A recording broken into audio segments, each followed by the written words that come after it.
Eu poderia também dar o título de 7 mandamentos do verdadeiro cristão.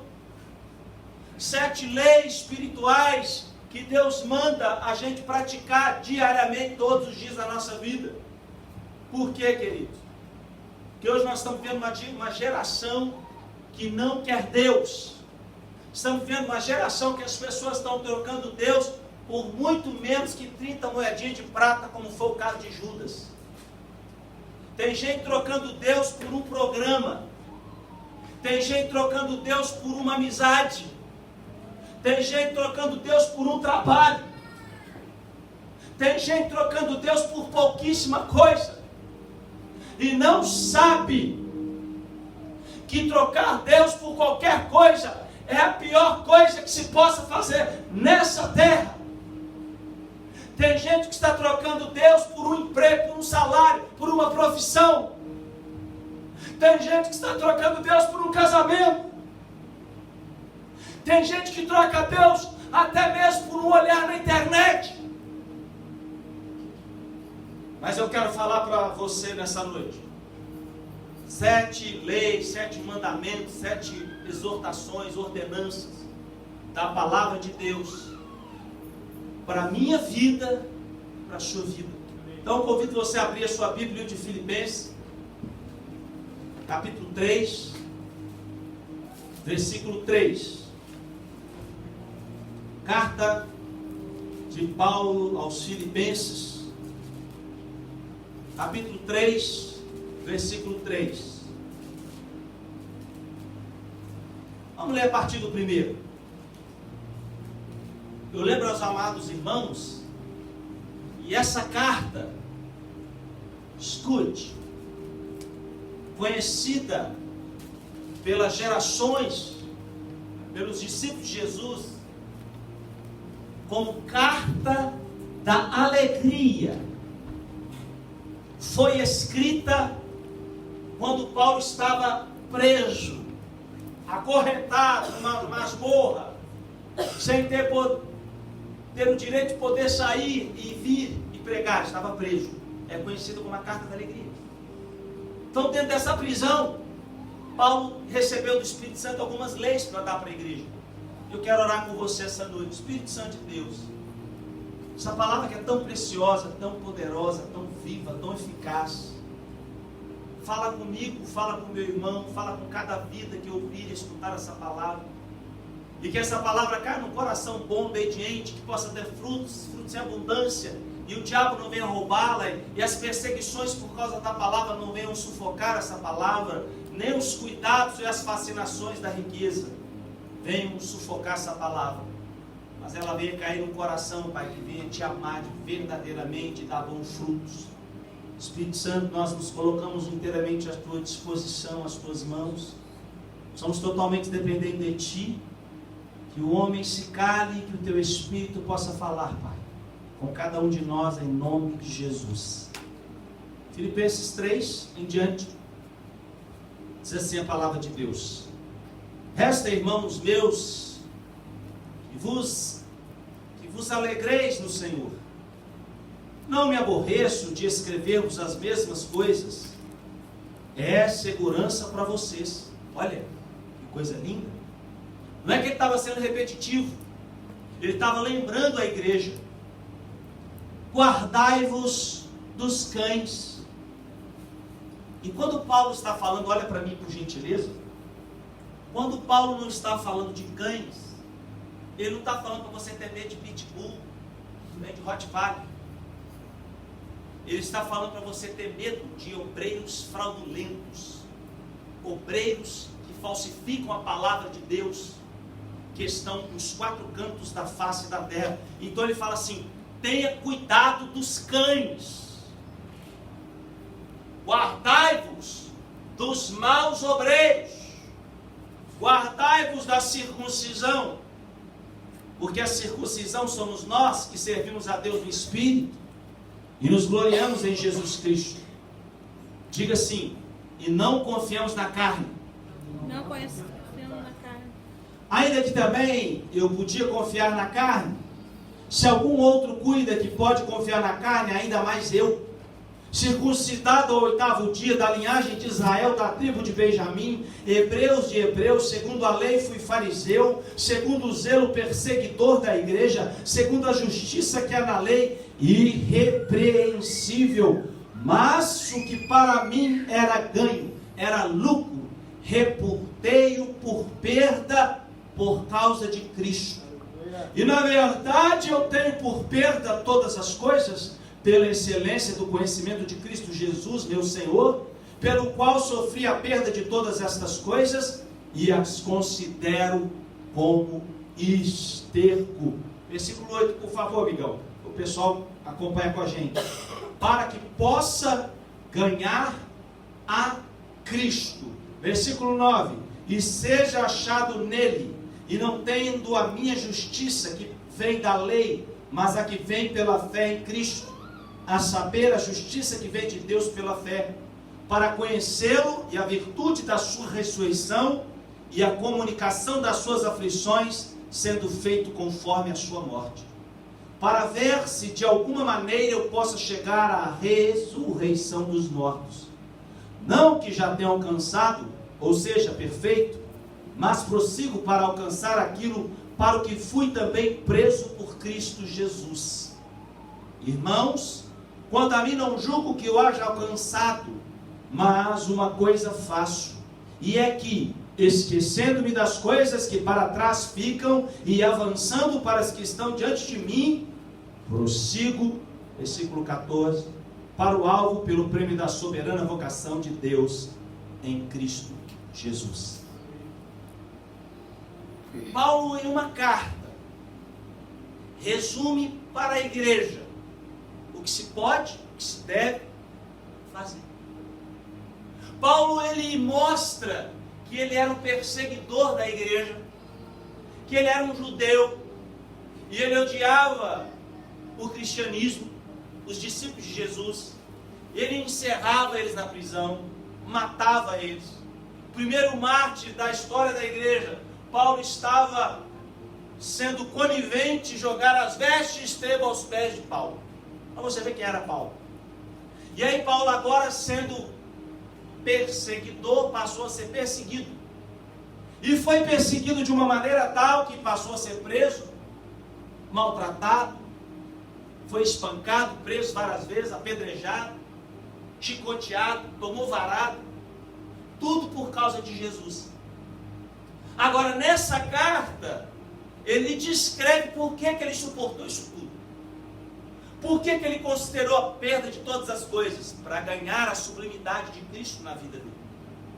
E é interessante porque hoje eu estava vendo, esses dias eu estava vendo um diálogo, não foi um debate, eu achei interessantíssimo aquilo. Foi um diálogo.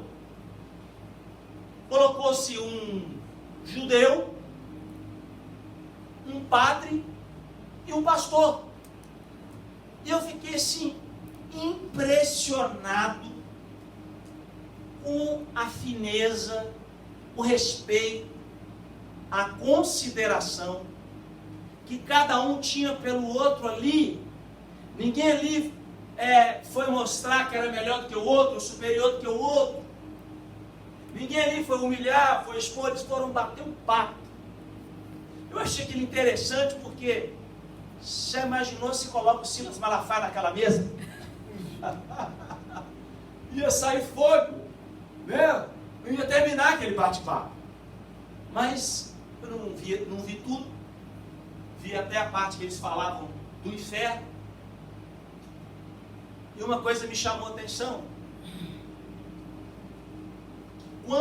Algumas coisas me chamaram a atenção, que quando aquele pastor falou da perda do seu genro, ele começou a chorar, se emocionou, e o judeu veio e colocou a mão nele, consolando ele. Achei aquilo bonito, aquilo nobre. E quando eles começaram a falar de inferno,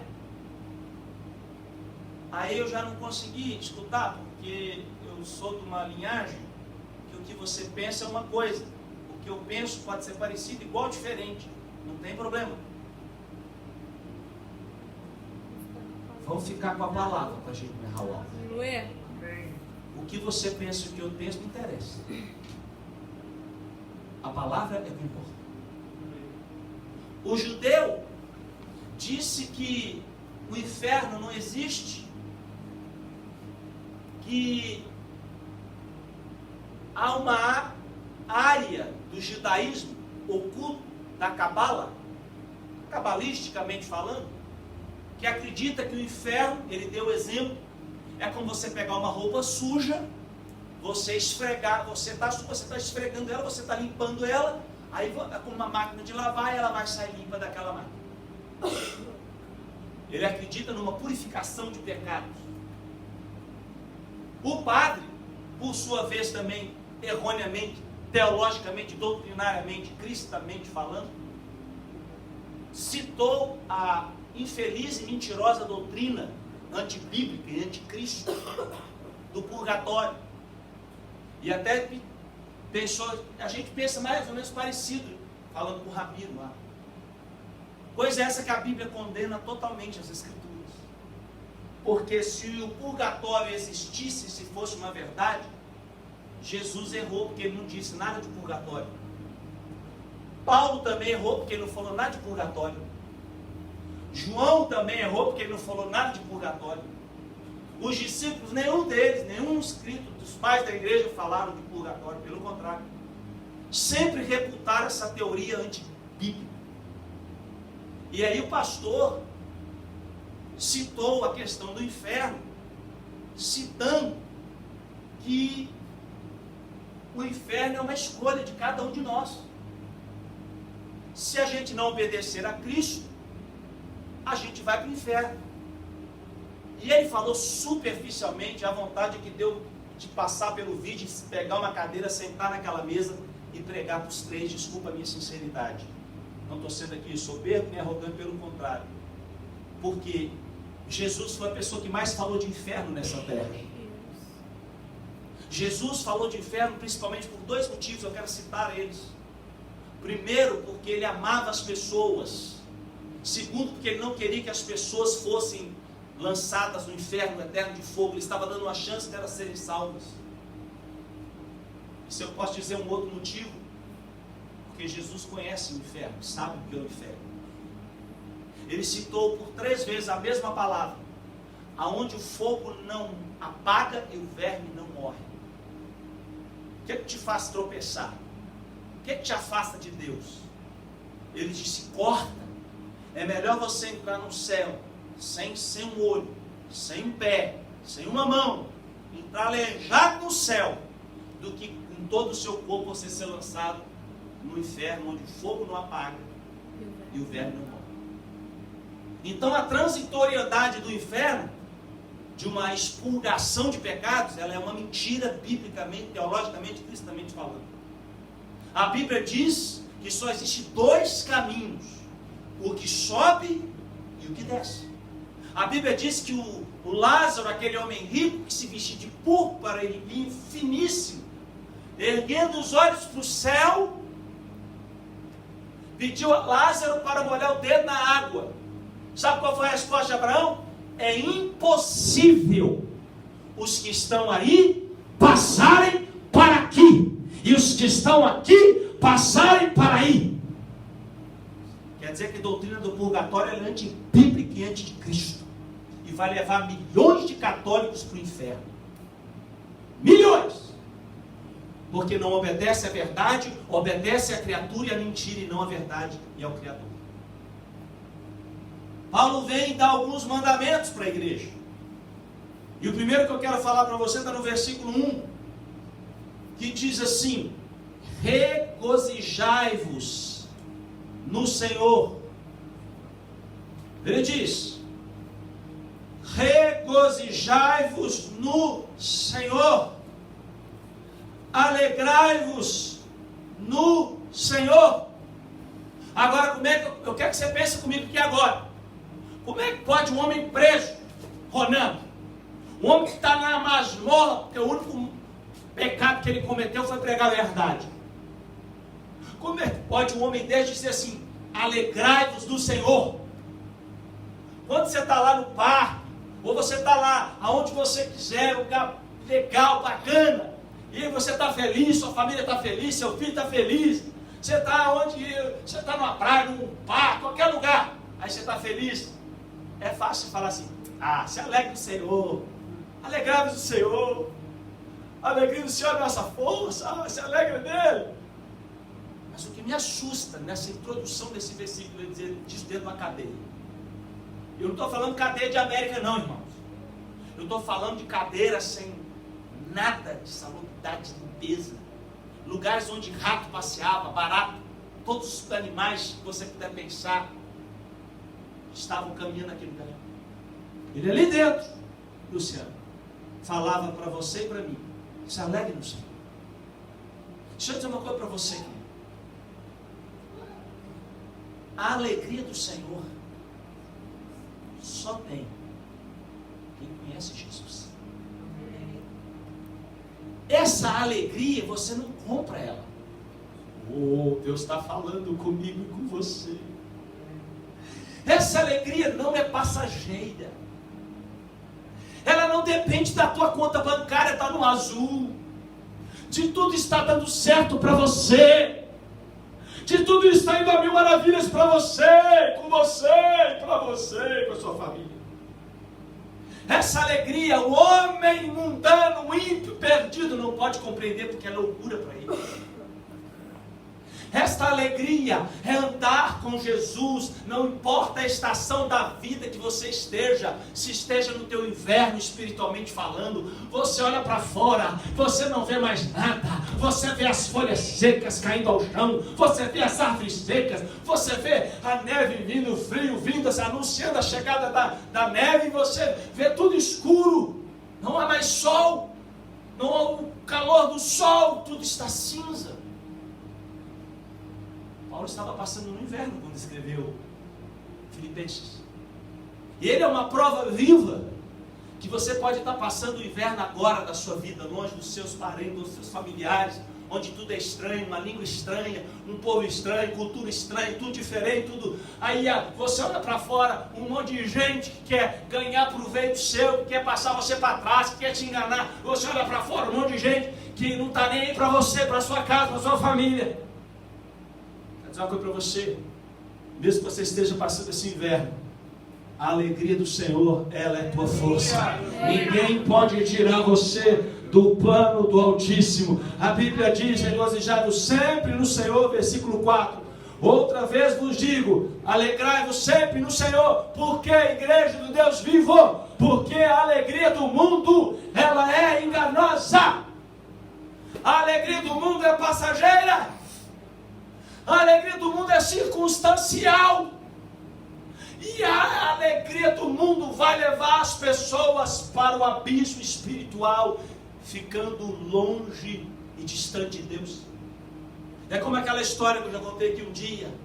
Uma mulher estava andando com seu bebezinho no colo, e aí ela estava andando na floresta, e de repente ela escutou uma voz: entra, pega tudo, mas se lembre, em 5 minutos a porta se fechará e jamais se abrirá.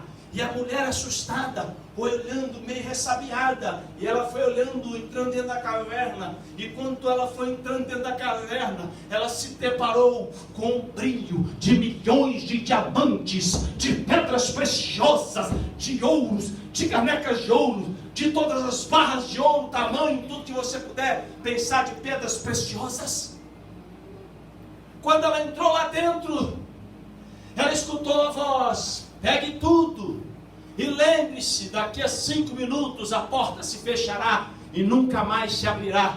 E ela então pegou o bebezinho, encostou o bebezinho, colocou um caixote, um baú cheio de pedras preciosas, e foi levando e arrastando aquele caixote, aquela mala pesada para fora. E de repente ela escutou: pegue tudo, lembre-se que em 3 minutos a porta se fechará e jamais se abrirá. Ela voltou correndo desesperada, colocou mais um baú e foi jogando diamantes, e foi jogando coroas de ouro, e foi jogando cetros de ouro, e foi jogando colares de ouro, pérolas e pedras preciosas, e foi arrastando, e foi arrastando, e foi arrastando, e foi arrastando. Quando ela arrastou, ela entrou e escutou: lembre-se que em 1 minuto a porta fechará e jamais se abrirá. E ela naquele desespero, meu Deus, eu não tenho muito tempo, meu Deus, eu não tenho muito tempo. E ela foi pegando o caixote, foi pendurando no pescoço, e ela arrastando 2 caixotes. Quando ela pisou para fora, a porta se fechou. A alegria foi temporária, mas a tristeza e o remorso foram eternos, porque a sua filhinha ficou dentro para sempre da caverna. Sabe de quem eu acabei de contar essa história? De muitos de nós que estamos aqui essa noite. O diabo levou Jesus no alto do templo, mostrou todos os reinos, toda a glória do mundo, e disse: tudo isso eu te darei se você me servir. As pessoas estão preferindo a alegria do mundo. Não é mais a igreja, não é mais o convívio entre os irmãos, Cátia, que é interessante.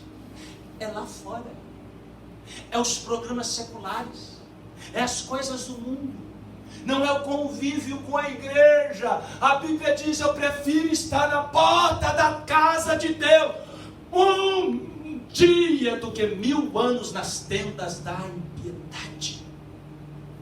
Há uma geração que está buscando aquilo que vai trazer amargura e choro amargo para eles eternamente, porque estão desprezando a alegria de Deus. Diga para quem está do seu lado assim: nunca despreze a alegria do Senhor. Salmo 32:11 diz assim: alegrai-vos no Senhor, regozijai-vos vós, ó justos, e cantai alegremente todos os que sois retos de coração. Querido, deixa eu dizer uma coisa para você. Você entende esse salmo quando você olha para Atos 16. Paulo e Silas na prisão, cantando alegremente, apanharam, tomaram uma chibatada, surra, foram espancados. Irmão, vocês já viram algum policial, o exército, que vai castigar o inimigo, fazer assim: ai, toma, fez, toma, roubou, né? Toma, bambam. E não, tem gente que acha que a Bíblia é brincadeira. Paulo foi espancado. Paulo foi convite com Silas.